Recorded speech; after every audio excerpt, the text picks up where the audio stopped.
Yo me voy solamente a hacer como un pequeño resumen de la primera parte, en la cual justamente hemos primero preguntado dónde hay imágenes, porque no hay imágenes en todas las partes del mundo. Hay sociedades sin imágenes. Naturalmente, si buscamos a reflexionar sobre y con las imágenes, hemos buscado evidentemente alrededor de la cultura judeo-cristiana, digamos, y sobre todo sobre la manera de representar Dios en el cristianismo.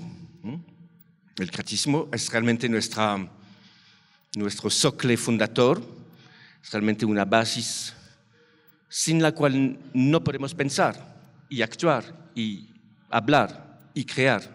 Estamos realmente fundados, modelados, no por esa religión, pero para la representación general del mundo que esa religión nos ha propuesto o impuesto. Es un asunto de lenguaje. No, yo no hablo aquí de creencia, yo hablo aquí de una cultura, de un horizonte de imágenes, de ideas, de relatos que construyen nuestra cultura dicha occidental. Y en esa cultura hemos visto que desde la famosa invención de la filosofía en Grecia, hace más de 2500 años, la relación entre filosofía y arte siempre fue conflictiva, polémica. Hemos evocado de manera muy rápida, pero como un punto clave, la decisión filosófica y política de Platón de rechazar, de negar la presencia del arte en la ciudad ideal, en su proyecto de ciudad ideal. El arte no fue permitido, el arte, y particularmente el arte escénico, la tragedia, también Grecia es el lugar de la invención de la tragedia, fue rechazado por Platón y más que por Platón, por toda una tradición, por una razón muy sencilla. Arte y filosofía son en una relación de rivalidad. Finalmente quieren hacer exactamente la misma cosa. La construcción de una sociedad mejor. Un aparato para mejorar las condiciones del convivir, del vivir juntos. Es lo que hace la tragedia, de manera muy potente, y es lo que hace la filosofía. Desde Platón, la idea es cómo vivimos juntos y cómo mejorar esas condiciones de vivir y cómo construir relaciones pacificadas entre gente que son construidas por la violencia, por una carga destructiva muy fuerte. Es interior, inherente a la condición humana, esa carga violenta. Y la pregunta es cómo arreglar, cómo regular esas violencias y cómo finalmente construir una llegada, una salida. Cómo salir el veneno finalmente de la violencia desde el cuerpo de la sociedad. La filosofía tiene propuestas para hacer eso y las tragedias también con el famoso concepto de catarsis. Esa idea que el hecho de ver la violencia va a producir efectos de temor y de piedad en la mente de los espectadores y esa producción va como limpiarlos de estos afectos. Es realmente un dispositivo de limpieza. También el proyecto de Platón es de limpiar la ciudad de todos los elementos nocivos, todos los elementos tóxicos para el bienestar de la comunidad. El poeta, el artista, siempre fue considerado como un riesgo. Finalmente, la deducción que podemos recordar. Un otro punto muy importante es que la producción de imágenes en nuestra sociedad occidental no es solamente la producción de una representación del mundo, es mucho más que eso, justamente porque las primeras imágenes que, digamos, constituyen el socle, como os he dicho, el fondo de nuestra sociedad, son imágenes del Dios encarnado. No imágenes como en otras mitologías de signos que representan los dioses, no. La fuerza finalmente del catolicismo es de haber podido realizar un aparato muy fuerte para convencer a la gente que exactamente esa historia ocurre y que finalmente esa historia va a repetirse en cada imagen. Es la grande fuerza de la imagen del catolicismo. La imagen no es solamente una representación del Cristo o de la Virgen o de la crucifixión, no, son una encarnación de este evento, son una encarnación. Es la razón por la cual cuando los católicos penetran en una iglesia, ¿qué hacen con una imagen, por ejemplo, de la Virgen?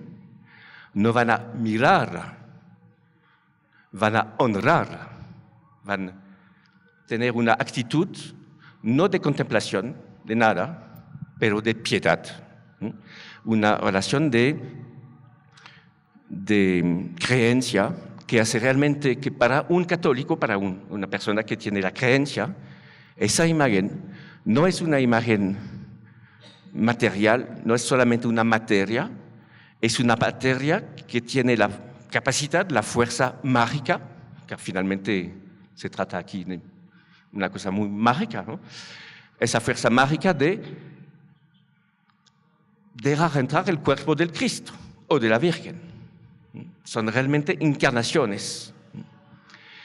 Hemos también visto que esta historia de encarnación no es solamente un discurso, que es realmente un fenómeno, y por comprobar, para alimentar esa hipótesis, hemos hablado de toda esa tradición de los Cristos que sangran, cuadros del Cristo, que súbitamente empiezan a llorar, pero con lágrimas de sangre.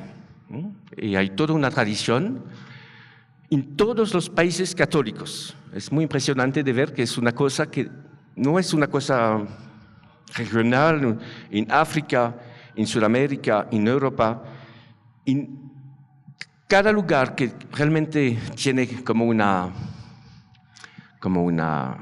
sería como un terreno para el catolicismo, ha producido este tipo de fenómenos, con evidentemente dos posiciones, ¿no? De rechazar, de decir que es una mentira, que es una puesta en escena, que es una ilusión óptica. Hay un montón de explicaciones para explicar lo que no se puede explicar. Pero al final hay una cosa muy rara, porque efectivamente hay varias veces en la historia de la Iglesia Católica en la cual la Iglesia ha aceptado lo inaceptable, ¿no?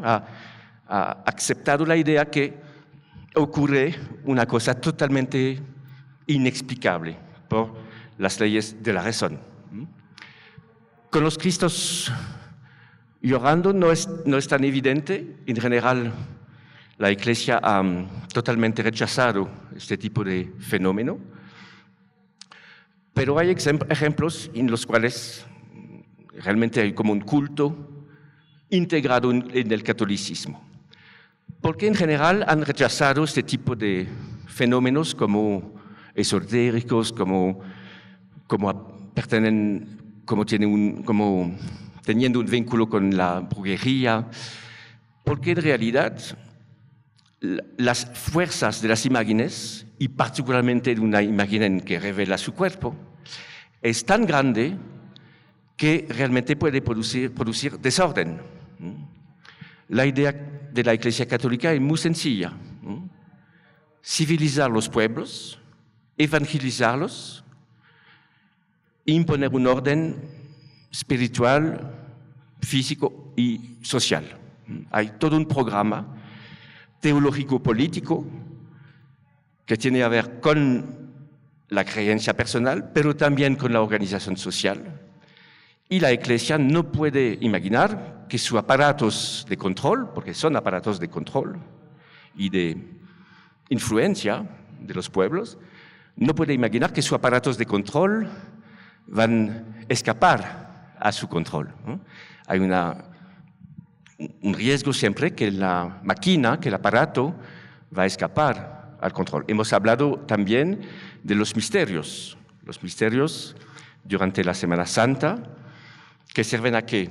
Que sirven justamente a producir una fuerza, una máquina de guerra de convicción para evangelizar a la gente y para comunicarnos lo que no se puede comunicar por libros. Porque hay que pensar bien que durante siglos la gran mayoría de la gente no sabían leer, no tenían el medio del libro. Y también hablamos también de los siglos antes la invención de la prensa y de los libros.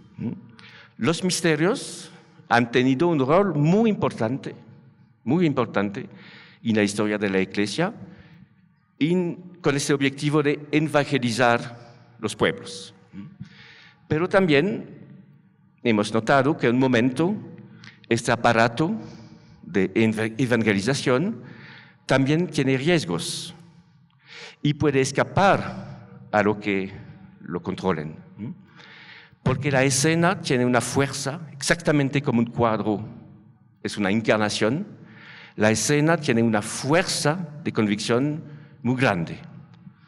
Y habíamos evocado este caso muy frecuente del actor actuando el papel de Judas, que está pegado hasta la muerte, ocurre, porque la gente no puede hacer la diferencia entre la figura horrible, insoportable de Judas y el actor, que no es un actor, que es el campesino, el habitante del pueblo, que ha asumido este papel. Significa que hay una atracción de la escena, una fuerza de convicción del teatro que es muy grande, muy grande. Y en un momento la Iglesia ha empezado a cambiar de posición y a decir que el teatro es demasiado afectivo, produce relaciones afectivas que se propagan desde el escenario hasta el público y que no se puede controlar. Y la Iglesia, a partir del siglo XVIII, ha tomado la decisión de rechazar el teatro como un lugar de vicios, como un lugar realmente de pérdida, ¿no? Como un lugar que no es el lugar de la buena educación del pueblo y de los católicos. Continuamos esa historia de la Imagines, hablando de la misma secuencia, la secuencia, digamos, ante la modernidad, la secuencia finalmente del arte clásico, podríamos usar esa palabra, arte clásico que siempre fue determinado por una motivación religiosa. Es la deducción que podemos hacer. La religión siempre tiene que ver con las prácticas artísticas. Religión tomado en el sentido el más largo. Ustedes saben bien que las imágenes de las grutas de Lascaux tienen que ver con una creencia en fuerzas que hay que invocar para que la casa sería mejor. Las imágenes tienen un poder, tienen un efecto. Son las huellas de un culto, de un ritual. Y abordamos una primera palabra clave para nuestro análisis de las imágenes, la palabra de culto o de cultual. El arte en su historia clásica siempre fue motivado por una razón, por una motivación cultural. Se trata de un culto y finalmente la obra que no se enuncia como una obra de arte. La obra es solamente el medio de este ritual. En la religión católica es muy obvio, por ejemplo, que paralelamente a los misterios, en cada iglesia del mundo, usted tiene la representación del camino de cruz. Pero otra vez, este camino de cruz no es solamente una representación, un signo del relato, es el relato en sí mismo. La imagen es el cuerpo de la historia, realmente. Significa que las imágenes que podemos conseguir en una iglesia o en cualquier otro lugar de culto es una imagen que está pegada a este lugar, pegada. El más obvio para entender ese es de recordarse que en las iglesias, durante siglos, la estrategia, digamos, estética o artística usada por los pintores fue el fresco. Significa que la idea no es de poner sobre las paredes de una iglesia cuadros, imágenes, representaciones, es de habitar y escribir en el espacio mismo de este lugar cultural. La idea es realmente de habitar y de activar este lugar, de dar a este lugar todas sus capacidades para activar esta función cultural. Se podría resumir diciendo que la producción artística en este ambiente judeo-cristiano, las obras artísticas son finalmente instrumentos para el culto. Tienen son determinadas por una otra cosa que su misma. Por eso en la filosofía se llaman, con Adorno, es una palabra que yo saco del trabajo del filósofo alemán Theodor Wiesengrund Adorno, en su teoría estética, habla del arte heterónomo.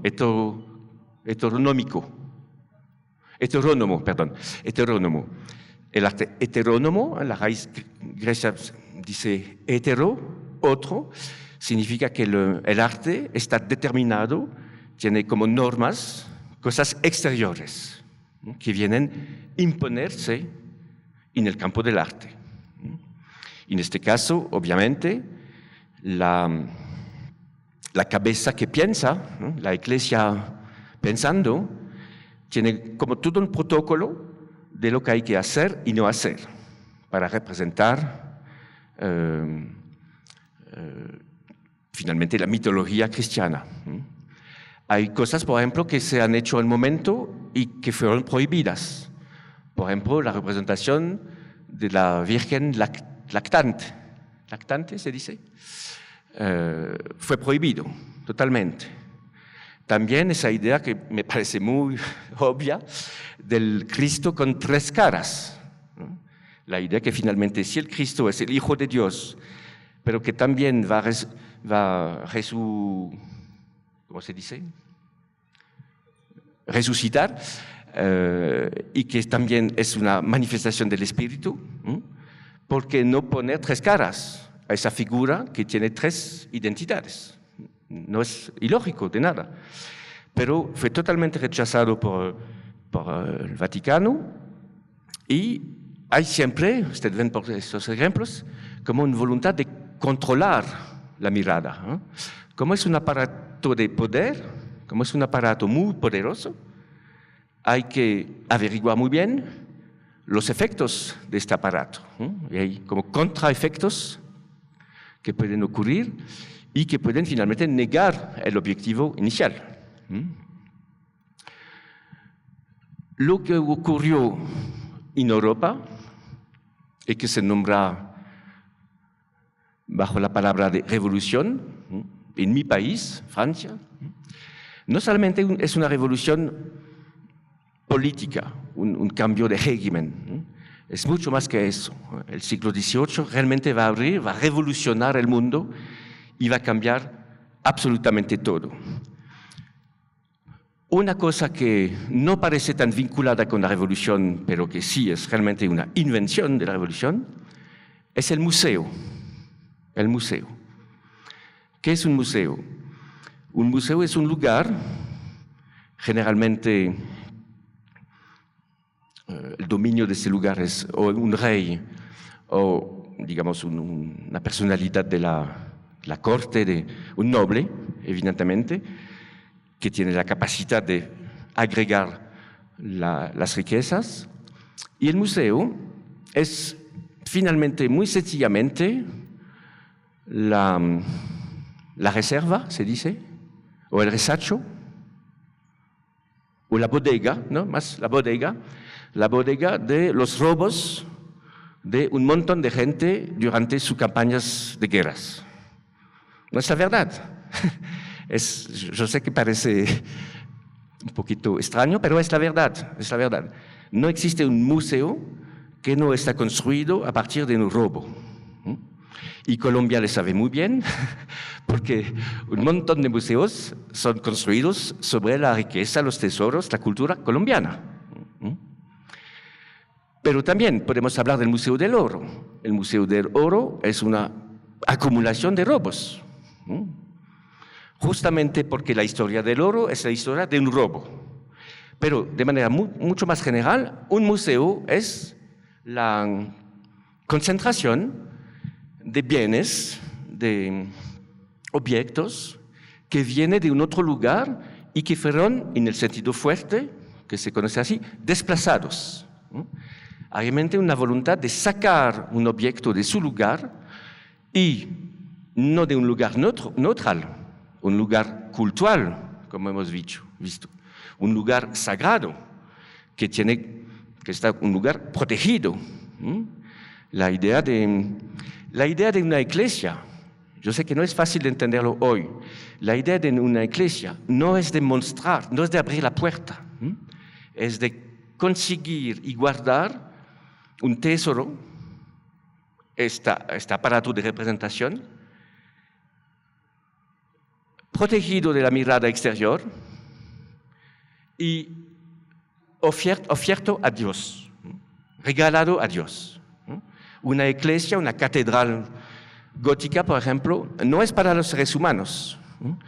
Todo el dibujo de la catedral es hecho desde la mirada de Dios, desde el cielo, no desde la tierra.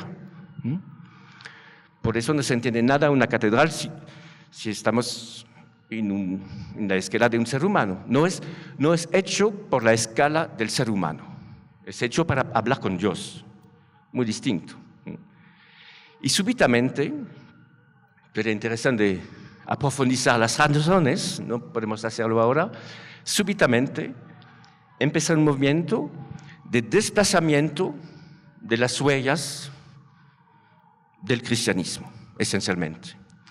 No solamente del cristianismo, porque también hay un otro uso que va a desarrollarse durante los siglos, es la voluntad de los poderosos de tener una representación de su persona, ¿no? Y los reyes, los príncipes, los obispos, digamos, los élites de los países van a querer representarse como signo de poder. Es un otro ejemplo para finalmente concretizar la tesis que el arte tiene siempre un dueño, un patrón, una persona que va a ordenar, que va a programar finalmente lo que hay que hacer. Los museos van a sacar los objetos del culto para desplazarlos en un lugar, un espacio de exposición. Y así tenemos una pareja de dos conceptos de Walter Benjamin muy importante, que son el valor de culto y el valor de exposición. Valor de culto, valor de exposición. Traducido en lo que debemos de decir, las obras religiosas tienen un nivel, un valor de culto muy grande, dice Benjamin, y tienen un valor de exposición muy débil, muy marginal, digamos. Por ejemplo, pensamos a toda esa tradición de las estatuas que son expuestas durante las Semanas Santas, pero que durante todo el resto del año no son visibles. Son realmente visibles para un culto, para una acción que tiene efecto. No es una palabra abstracta, el valor de culto significa un valor de acción. El arte como un efecto real en el mundo. En un museo, al revés, tenemos obras que no tienen más ningún valor de culto, obvio. No he visto nunca, no sé usted, una persona enfrente de una virgen con el niño hacer una oración en el Museo del Louvre o en el Museo de Bogotá, en el Museo Nacional. No lo he visto. Quizás puede ocurrir, no es imposible. Justamente, si el contrato, si el pacto no es tan claro, ¿por qué no? Pero normalmente el contrato es claro. Y la gente que van a penetrar en un museo no tienen esa idea de tener una relación cultural con el cuadro, con las imágenes de este lugar. ¿Cuál es su relación? Es una relación estética. Y podemos hacer la hipótesis, y más que una hipótesis, podemos proponer como explicación finalmente del nacimiento del museo, esa idea que finalmente el museo es un lugar de pura exposición, un lugar en el cual todo se puede mostrar, en el cual no hay ninguna jerarquía, en el cual realmente, y en este sentido tenemos como un eco de la Revolución Francesa, en el cual cada uno tiene el derecho y la libertad de ver. Y de ver sin imponer ningún sentido que viene de la religión. Justamente porque no estamos más en un lugar sagrado, cultualizado, pero en un lugar neutral, se inventa una nueva relación a la mirada. Una nueva relación a la mirada. La mirada no es más interesada, la mirada no tiene más una motivación, una cosa que va a provocar la mirada, la actitud cultural. La mirada está totalmente libre y desinteresada. Podemos mirar sin tener una obligación de mirar y sin que ningún orden sería dado para decir cómo mirar, que es el caso en una relación cultural. Aquí no hay más ninguna obligación. Miramos lo que queremos mirar. Es la grande invención del museo como un dispositivo de libertad, de egalidad entre la gente. Cada uno tiene los mismos derechos de ver y sobre todo cada uno tiene el derecho de ver lo que quiere ver en lo que está mirando. Es la invención del concepto de estética. Estética es tesis, el hecho de percibir. Realmente se inventa, se desarrolla en el medio del museo. Antes la existencia de los museos, no podemos hablar de manera estricta de una estética, porque no estamos involucrados en una mirada de contemplación, de contemplación del objeto por sí mismo. Miramos el objeto, el cuadro, la pintura, el tríptico, el políptico, leyendo cosas que hay que leer. El cuadro clásico es una lección, como te he dicho. No hay el libro, hay las imágenes, las de la escena o las de la pintura, para dar informaciones. Es realmente una enciclopedia, ¿no? Si ustedes miran bien los trípticos de las grandes catedrales, son realmente un libro en pintura. Son realmente lugares de saber. Son lugares de saber. Y en este sentido, no hay, digamos, ninguna producción propia del espectador. No se puede enunciar la palabra de espectador. Solamente es un feal, una persona que cree y que va a recibir todas las informaciones, todos los mensajes que necesita para construirse. Totalmente un otro uso. Y en el museo empezamos a poder usar el arte sin condiciones, sin mensajes prescritos, sin un relato a priori. Realmente cada uno puede hacer un camino personal de manera individual. Y ustedes ven bien que este tema del individuo está totalmente conectado con la Revolución Francesa. También el museo hace una operación muy fuerte. Tomamos el ejemplo más famoso del Museo du Louvre. Es un lugar en el cual hay todo. Hay todo. Hay como una voluntad, un deseo, un objetivo fantasmático de conseguir la totalidad. El museo quiere realmente terminar su colección, lo que se llama colecciones. Naturalmente, un resto que no es posible, nunca es posible. Pero hay esa voluntad de cerrar, de tener todo lo que se puede conseguir. Hay esa voluntad, finalmente, de un mundo universal.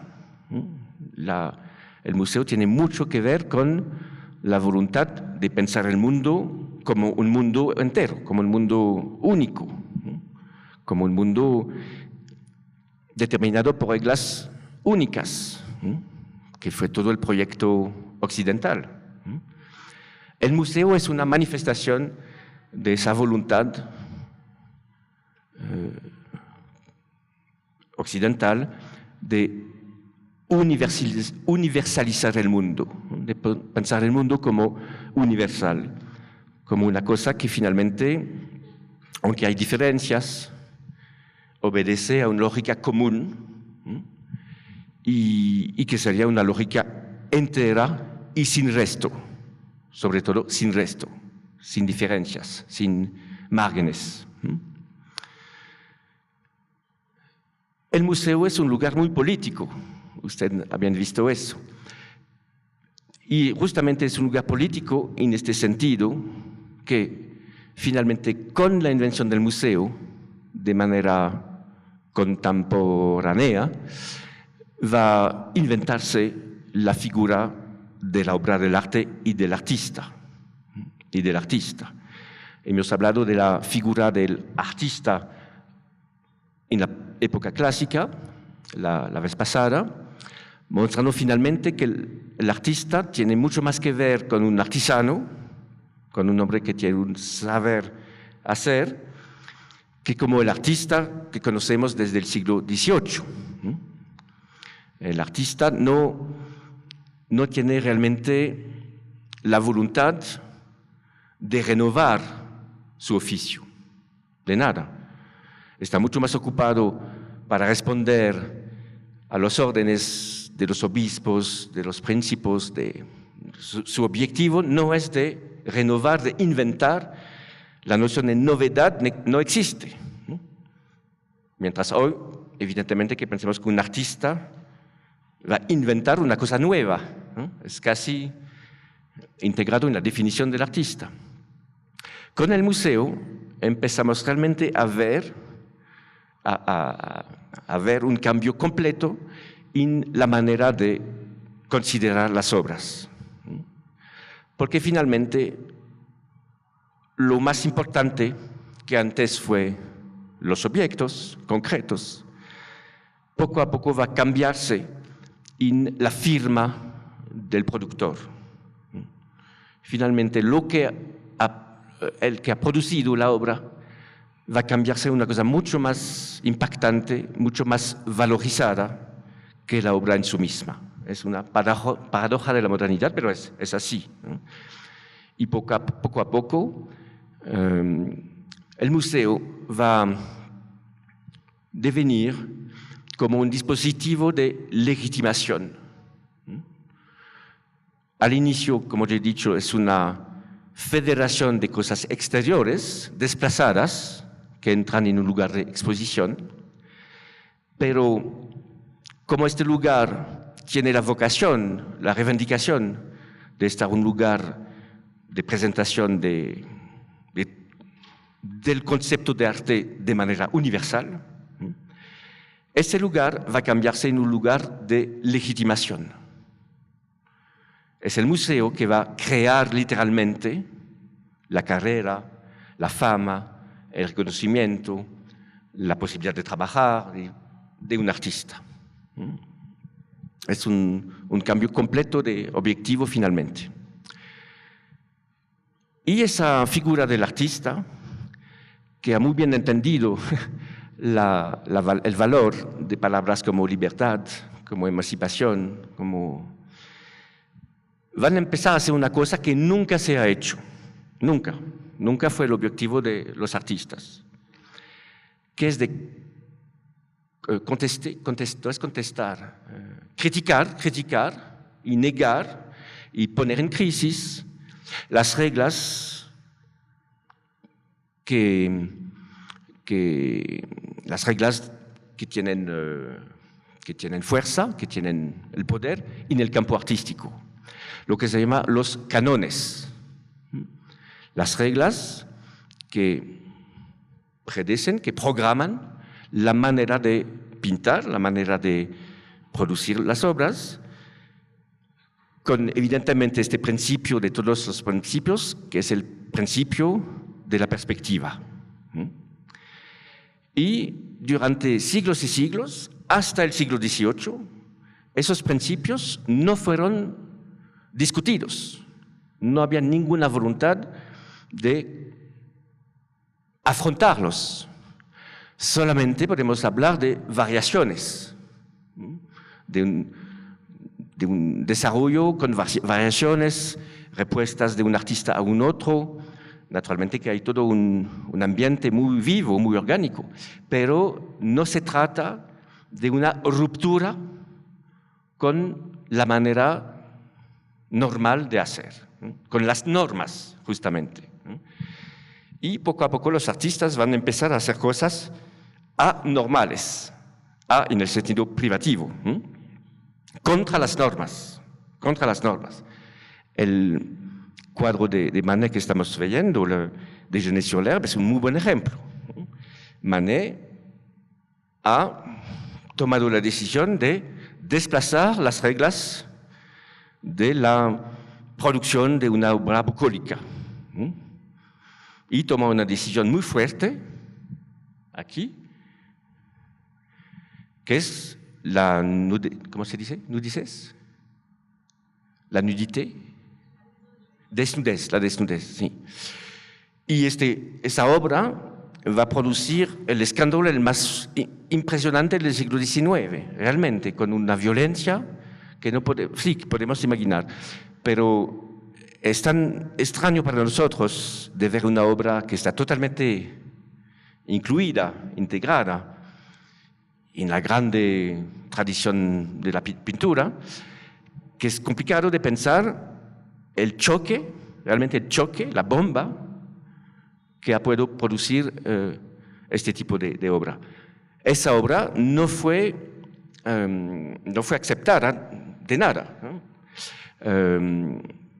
Ni por los museos, ni por los salones, porque hay una cosa muy importante que se ha desarrollado en el siglo XIX, justamente porque el museo se cambia en un lugar de selección, de legitimación, que dice sí, no, que tiene literalmente un poder sobre la existencia de los artistas y de sus obras. Se han desarrollado alrededor como tránsitos, como lugares de acceso a este famoso lugar de decisión que es el museo. Y son los salones, en los cuales todos los artistas pueden, sería un poquito como una convocatoria, más que, que un sistema público a la francés, sería un sistema en el cual los artistas presentan obras y hay un juzgado que toma la decisión de mostrar algunas y no otras. Y Manet, con otros muy famosos, con pintores que van a devenir muy famosos, Manet fue rechazado varias veces de los salones oficiales. Y por eso, este pintor con otros, y había como todo un movimiento para crear como un contrasalón, el Salón de los Rechazados. Salón de los Rechazados que en realidad ha producido todo lo que va a devenir la historia del arte del siglo XIX. En esta cadena, el artista, que finalmente no tiene una existencia antes del museo, es al revés completo del medioedad o del Renacimiento, y que va a entrar al museo por la mediación de los salones, que son como etapas de legitimación.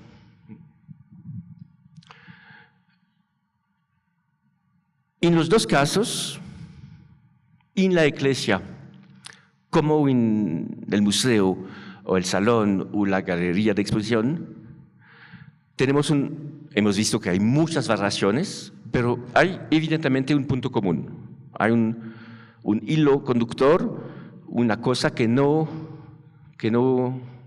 está perdida, que es la noción de autenticidad de la obra, que se puede traducir, que se puede explicar con la otra noción de unicidad. Los frescos de una iglesia son únicas, por definición.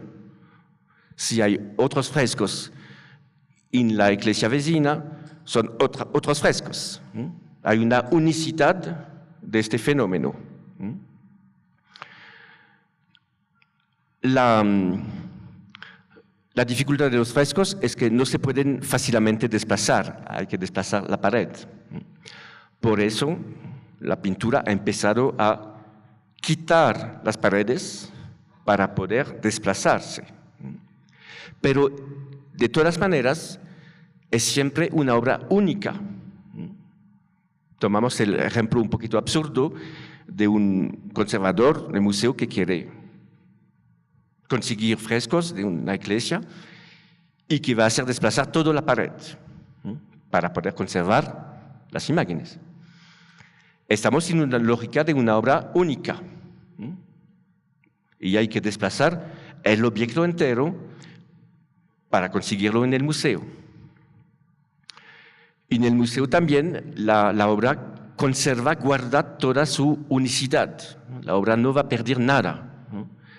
El desplazamiento va a hacer perder su valor cultural, pero no su unicidad, que va a desplazarse en el valor de exposición. ¿Qué pasa cuando en la Grande Galería del Louvre, pintores, para aprender su oficio, quedan días y días enteros mirando y copiando obras? ¿Qué pasa? Tenemos un fenómeno muy extraño, que una obra que es una copia del real, de un fragmento del real, está a su turno copiado. Tenemos tres niveles. Tenemos el desayuno real, el desayuno de Manet y el desayuno de un estudiante de Bellas Artes haciendo una copia del desayuno.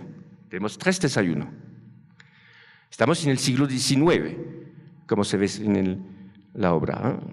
Ustedes han visto una grande galería y finalmente cada obra es como un taller para estudiantes que se ponen enfrente y que copian todo el día. Esa tradición continúa en el Louvre hoy. esa tradición continua. Durante un tiempo muy largo, la idea fue que para aprender hay que copiar. Es otra manera de hablar de los cánones. Para aprender hay que copiar. Los grandes maestros dicen, hace como yo hago. Es su discurso a sus estudiantes, no más. Hace como yo hago. Y por porosidad, por contaminación, por una cosa muy misteriosa. La mimesis es una cosa muy misteriosa, pero efectivamente funciona. Es una manera de hacer que ha funcionado durante siglos. No hay que criticar eso. Fue la manera de hacer. Evidentemente que hoy no es la misma cosa. Si pasamos al siglo XX, ¿qué ocurrió como fenómeno esencial, como fenómeno decisivo? La invención de 3 aparatos. El aparato del fotográfico, la radio, el medio radiofónico y el cinematógrafo. 3 invenciones, 3 dispositivos nuevos, técnicos, que van realmente a cambiar el mundo. Justamente porque esa pulsión mimética, esa voluntad de copiar, que fue muy reducida, muy limitada. Yo puedo hacer una copia por día en el Louvre, no más, quizás 2, 3, no creo más. Pero con la invención de la fotografía aparece una cosa impresionante, es que pasamos de la reproducción manual, con la mano, a una reproducción mecánica. Significa que la copia se hace sin la intervención de la mano humana, que fue el caso antes, evidentemente. Significa que la reproducción del original se puede hacer a un ritmo mucho más grande y, sobre todo, se puede hacer sin fin. La reproducción de la cosa reproducida no es un objeto cerrado, terminado, es un objeto abierto, es un objeto que se puede desarrollar, transformar, cambiar, sin fin, sin límite. No hay límite a la reproducción. Porque usted puede hacer la cantidad de fotos que usted quiere. Hablamos del siglo XX. Evidentemente que en los aparatos de hoy esa idea es cada vez más fuerte. Finalmente es la misma idea, pero que tiene siempre una eficiencia más grande gracias a la técnica. Y es finalmente yo creo, la grande innovación de Walter Benjamin. No lo he hecho solamente con este tema, pero con este tema es obvio, de dar a un objeto que está totalmente despreciado, como la técnica, las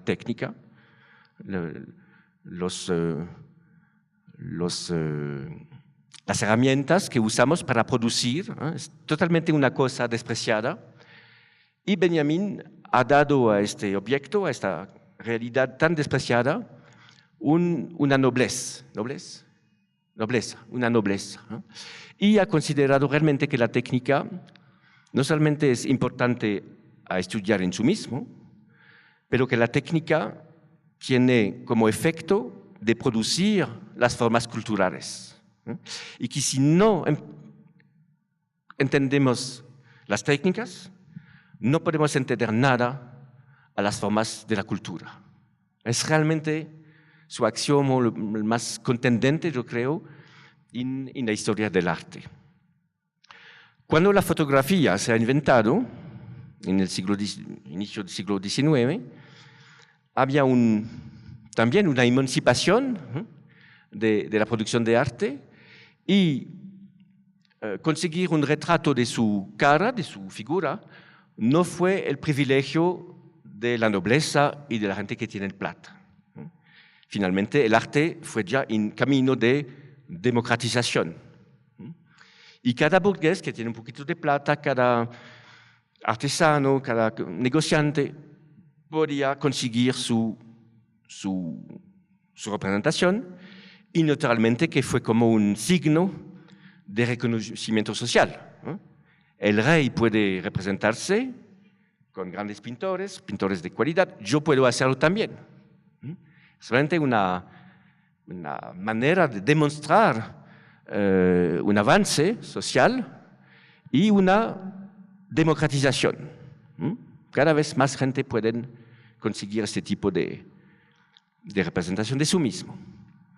¿Qué pasa con la invención de la fotografía? Pasa que todo un oficio, todo un gremio ha desaparecido en 10 años.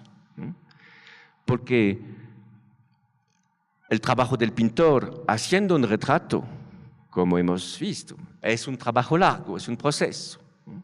Mucho tiempo. La esposa del grande jefe de empresa de textil que quiere su retrato no quiere quedar 2 horas, 3 horas en el sol. Es muy laborioso. Y súbitamente ocurre este aparato que hace la misma cosa en algunas segundos. A la época un poquito más. Es una revolución, literalmente. Es una revolución. Y pasa la cosa siguiente, que la pintura, este tipo de pintura, pintura social, ha empezado a desaparecer. Y la fotografía ha finalmente tomado la función antiguamente ocupada por la pintura. Pero la pregunta importante de Benjamin es la siguiente. Entre este debate, porque naturalmente había personas que toman posición para la pintura y que denuncian, que critican muy violentamente la fotografía como un género totalmente bajo y sin nobleza, justamente, que no necesita ningún saber hacer. Había como un debate muy fuerte, muy duro, muy duro. Y Benjamin dice, la pregunta no es de saber si la fotografía sería un arte de más, un nuevo arte a agregar en la lista de los artes. La pregunta es de saber lo que esa invención está cambiando en nuestro mundo. Y la respuesta de Benjamin es de decir, con la invención de la fotografía, es el concepto de arte que cambia otra vez. Y totalmente. Se cambia totalmente la idea que nos hacemos del concepto de arte después de la invención de la fotografía, justamente por esa razón que pasamos de un mundo de la autenticidad a un mundo de la reproducción, de la multiplicidad. En una fotografía, reflexionamos 2 minutos, ¿dónde es el original? ¿Dónde? ¿Dónde sería la materialidad de la obra original, de la unicidad de la obra original? No hay, no existe. Es puramente la desaparición del concepto mismo de original. Para producir un nuevo concepto totalmente nuevo, que es la idea que el famoso negativo, que no es el original, se dice negativo, ¿no? Que el negativo es esa cosa muy mágica, pero no en el sentido antiguo, en una nueva forma de magia, que tiene la capacidad de producir una serie de original sin parar. Tiene esa capacidad infinita de producir originales. Porque cuando vamos a revelar el negativo, a este momento tenemos, no, el original, un original. Y si hacemos una nueva revelación, tenemos un otro original. ¿Cuál es la diferencia entre los dos? Ninguna. No estamos más en la lógica de la copia, que es como una forma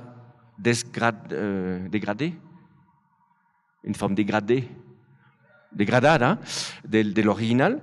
Estamos con el mismo valor, mismo tenor de realidad, dice Benjamin, y estamos en frente de un nuevo mundo, una nueva organización del mundo, ¿no? En el cual no hay más original, pero hay una multitud de producciones originales y sobre todo hay la capacidad de generalizar lo que el museo había hecho, que es el desplazamiento de la obra. La obra adquiere un valor de movilidad generalizada, dice Benjamin. Una movilidad generalizada. Significa que a mi época fue una fascinación, ¿no? Los polaroides, ¿se dice así? Polaroides, ¿no? La foto que se toma y casi, no, pero casi instantáneamente se produce la revelación. Finalmente, esa fantasma, porque es un fantasma, ¿no? de producir la copia en el acto, sin mediación, sin retraso, sin plazo. Esa idea de poder producir la obra en el acto, que fue como un fantasma del polaroide, ahora es nuestra cotidianidad, obvio. Usted ven bien que lo que Benjamin está diciendo del siglo XX, a partir de su experiencia del inicio del siglo XX, está totalmente generalizada y como comprobada por el siglo XXI, de una manera obvia. Cada vez más de producción de originales, movilidad generalizada de las imágenes, y mucho más que movilidad, acceso, es la idea del acceso, ¿no? En la iglesia no tenemos acceso a la obra, sino por la mediación del culto. En el museo tenemos un acceso a todo el mundo del arte, en su universalidad, pero un acceso único. Yo debo ir a París para ver la galería del Louvre. Hay un anclaje, una raíz de la obra. Y con el siglo XX, XIX-XX y las invenciones de los medios de reproducción, pasamos realmente a un otro mundo, porque no se trata más de desplazarse hasta la obra se desplaza hasta mi pantalla. Es realmente un mundo inverso. La obra está móvil y yo quedo estable, al revés de la relación tradicional con el arte, que supone que el espectador va a desplazarse en el museo, en el teatro, en el ópera, en la galería. Así tenemos realmente una nueva revolución. La primera revolución fue la del museo. Tenemos con los medios de reproducción realmente una nueva revolución que, como lo dice Benjamin, está cambiando totalmente la definición en sí misma de la obra de arte, de lo que sería arte. Realmente el siglo XX ha preparado el nuestro, que es finalmente un mundo en el cual esa famosa relación estética entre el sujeto, el espectador, y el objeto, la obra, que podemos definir con esa palabra amplia pero justa de contemplación. Finalmente estamos en un mundo de contemplación. Cuando estamos en un museo, hay una relación, un vínculo único entre mí y la obra. Es una relación que supone un espacio en tiempo. Yo me voy en este lugar y yo me voy a construir una relación con una obra.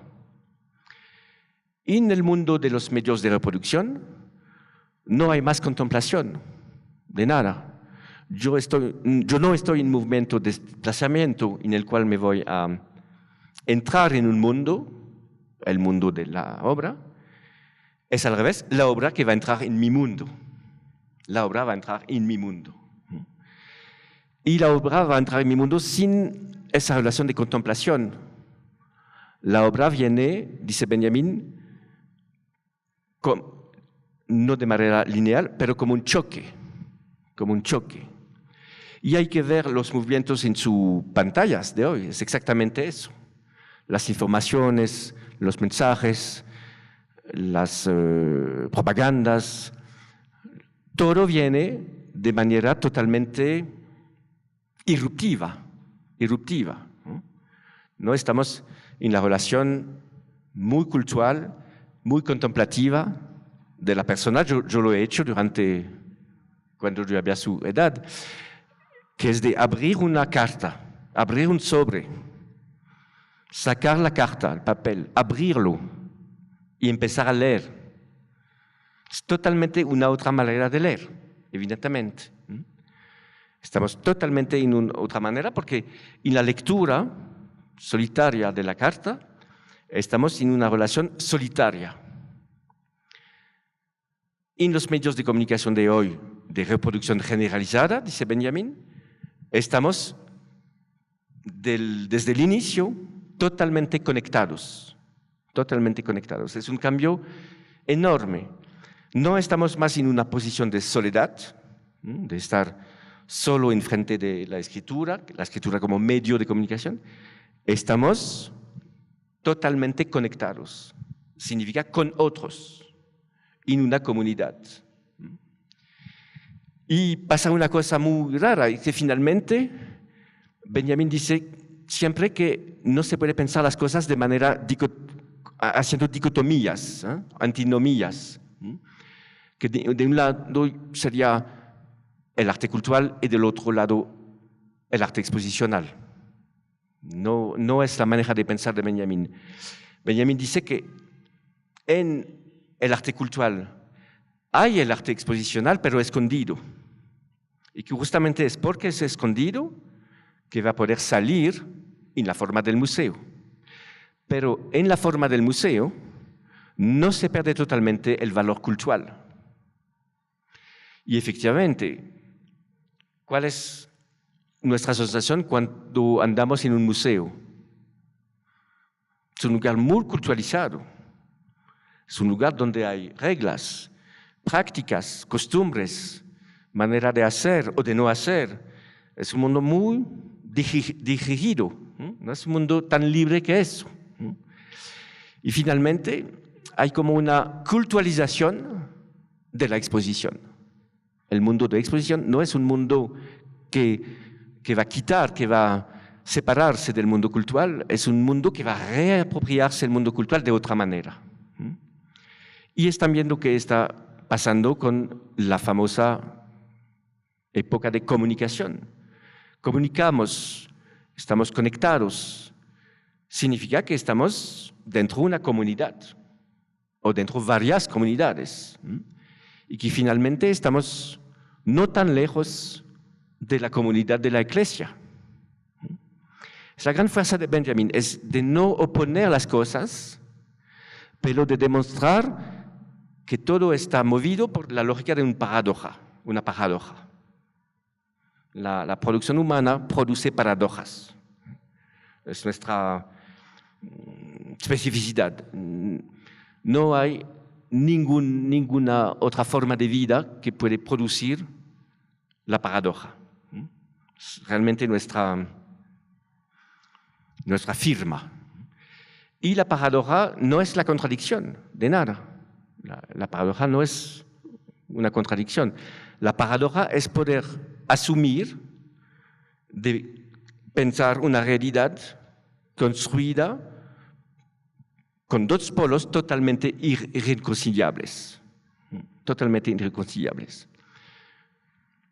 Una obra de arte está hecha también por un polo cultural y también por un polo exposicional. Y hay una tensión entre los dos y no se puede cortar nunca. No hay una resolución, no se soluciona la contradicción. Al revés de toda una tradición filosófica, para Benjamin no hay ninguna solución, ninguna solución. Una última manera de definir esta época moderna, porque finalmente no he pronunciado la palabra, pero estamos evidentemente hablando de la época moderna. Una otra manera de hablar con Benjamin es de decir que esa época moderna, ha puesto en crisis el concepto, el valor, el fenómeno del aura, A-U-R-A. Todo lo que hemos dicho hasta ahora significa finalmente que la obra, desde su origen, está construida, está determinada por una carga, una fuerza que Benjamin nombra el aura de una obra. Una fuerza, una energía que tiene una obra que se puede definir de manera muy sencilla, que es la fuerza que tiene un objeto de mirarme, porque sí, los objetos miran también, una fuerza de mirar que me obliga a mirar a mi torno. Es la definición de la obra, una relación tan fuerte entre un objeto. Este objeto puede ser un ser humano, un animal, una obra de arte, un paisaje, un objeto. Pero un objeto que justamente no es solamente un objeto, pero que tiene un poder, una capacidad de mirada que me invita, que me convoca. Es finalmente la definición clásica de esta relación que tenemos con el arte en el campo judeocristiano o en el campo moderno de la modernidad. En todos los lugares hay esa idea de una relación fundada sobre una unicidad. Y con la modernidad, con la innovación del cine, es obvio, asistamos a una pérdida de esa hora, de esa relación. Asistimos a una nueva manera, digamos, de relacionarnos. Pero la gran dificultad es que cuando la gente habla de este tema del hora, por eso yo lo he guardado por el fin, porque no es fácil. Hay mucha gente que piensan y que han leído que Benjamin ha proclamado la desaparición del hora. Absolutamente no. Es una versión, una manera de leerlo, y yo no puedo decir que no hay signos para acreditar esa versión, pero es una lectura totalmente parcial, totalmente. Y cuando empezamos, como yo lo he hecho algunos años, a profundizar, vemos que Benjamin dice totalmente una otra cosa, totalmente una otra cosa. Dice justamente que los cambios en la historia del arte producen cambios en este fenómeno del ahora, pero no su desaparición, son nuevas formas de su revelación. Finalmente, el ahora se revela de otras maneras. Ejemplo,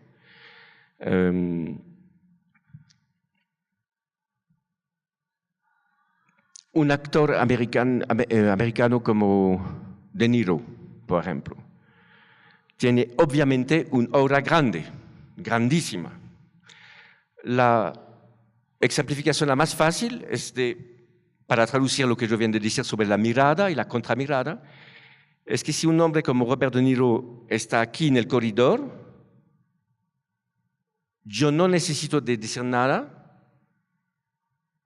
va a empezar a pasar alguna cosa en el espacio, realmente. Una persona que tiene una fuerza orática grande tiene un poder de mover el espacio, es eso, de producir nuevas relaciones en el espacio con la gente que habita en este espacio. Es una cosa física, no es una cosa mística, aunque yo sé también que la noción de hora tiene un uso en el mundo místico por digamos, el peor, el mejor. Pero aquí hablamos de una cosa muy empírica, una relación. Y Robert De Niro, ¿de dónde tiene esta hora? Del cine, de las películas que ha hecho. Significa que, naturalmente, que no podemos deducir de manera tranquila, mundo de la reproducción, cinema, pérdida del hora, no hay más hora, de nada. Efectivamente, sobre la pantalla, lo que vemos de Niro no es su cuerpo en su unicidad, su cuerpo real, su cuerpo que está efectivamente en otro lugar en este momento. Pero justamente es la fuerza de los medios de reproducción, es que tocan el hora, pero le reincorporan. Significa que hay una parte de ese hora que pasa en el medio de la representación fílmica. Es también una cosa muy misteriosa que podemos aclarar un poquito con la definición que Benjamin da de la toma de una foto. Cuando una persona toma una foto, la persona que está haciendo la foto y la persona que está del otro lado saben muy bien que trabajan por el futuro, que me parece una definición maravillosa de la fotografía.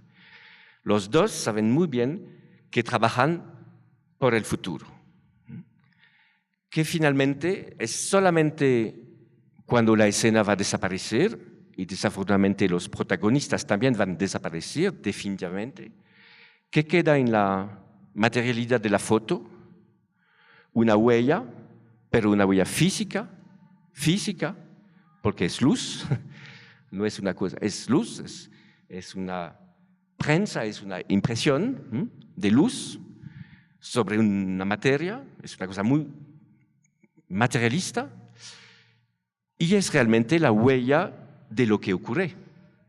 La huella de lo que ocurre. Lo impresionante de una foto es que es realmente un resto, como la piel, podríamos decir, de una cosa que ha desaparecido. Pero realmente hay una presencia de esa ausencia. Otra paradoja. Hay una presencia de esa ausencia. Hay un hora de la foto, obviamente, aunque no hay una presencia corporal real, pero hay efectivamente una otra forma, finalmente, de transmitir la realidad humana, porque finalmente hablamos de eso, de representar al humano. Y esa representación, de ninguna manera, es una representación desgradada. Es realmente una otra estrategia, una otra manera de representar, y justamente de representar en un mundo en el cual no hay más reglas. Yo termino sobre este tema, que si las imágenes son conectadas con el poder o con los poderes, si son finalmente determinadas por los poderes, también evidentemente son como un sismógrafo de lo que producen esos poderes. Las obras siempre son como signos, como mensajeros de la sociedad, son como videntes, proponen cosas que no se ven, que no se hablan, que no son común, que no son compartidas, pero que van a proponer justamente al común. Significa, para decirlo de manera muy sencilla, que el arte moderno tiene mucho que ver con la política. Tiene un compromiso muy grande en la política, en las políticas, y que este arte emancipado finalmente de los poderes antiguos, de la iglesia, de la aristocracia, este aparato tan poderoso evidentemente va a servir, va a estar usado, instrumentalizado por otros poderes, esencialmente por los dos grandes poderes poderosos y autoritarios y fascistas, de todas maneras autoritarios, que son el régimen comunista y el régimen nazi, evidentemente. No podemos eliminar, no podemos borrar esa idea que el arte fue el aliado de las más grandes catástrofes, las más grandes masacres de la historia. Esa famosa fórmula de Walter Benjamin, cada documento de cultura también es un testimonio de barbarie. La barbarie está totalmente incluida en el resto civilizacional, en la cultura. Se dice mucho, es una palabra que los políticos quieren mucho, la cultura es un rempart, una fortificación contra la barbarie. Me parece muy chistoso de usar la palabra de fortificación, cuando sabemos muy bien que las fortificaciones son hechas por esclavos, siempre. ¿Quién ha hecho las fortificaciones de todas las ciudades del mundo? Esclavos. Y las turistas que en Cartagena son muy felices de ver los vestigios de este mundo fabuloso, miran lugares de torturas, de concentración, de maltratado, es eso que miran. ¿No? Y debemos asumirlo, debemos absolutamente trabajar a partir de esa hipótesis que el arte tiene siempre que ver con el mundo del poder en todos sus sentidos, por el mejor y por el peor, evidentemente. Hasta hoy, tenemos hoy políticas de la cultura. Políticas de la cultura es una otra manera de articular el poder y el arte. No es una libertad absoluta, de nada. Es una visión que el Estado tiene de la cultura y que hace como un pacto con los protagonistas para implementar, para activar, desarrollar esa política, política de emancipación en general. Pero es una relación de poder. Siempre hay un contrato más o menos respetado. Yo pienso que hoy las políticas culturales, en mi país como en el suyo, son en mal estado, son muy en crisis, yo creo, pero es una otra manera de pensar la relación con el poder. Y yo no creo que es el peor, porque en una política pública hay siempre esa idea justamente del público, que el arte es a cada uno. Y yo pienso finalmente que es todo el objetivo de la visión de Benjamin, es de mostrar que el arte tiene a ver con cada uno ser humano. No es el objetivo, no es el campo de una élite, no es el campo de una comunidad particular, no. Es una cosa totalmente universal y que tiene un poder de emancipación. Vamos a ver más tarde la tercera sesión cómo es un poder de emancipación. Muchas gracias.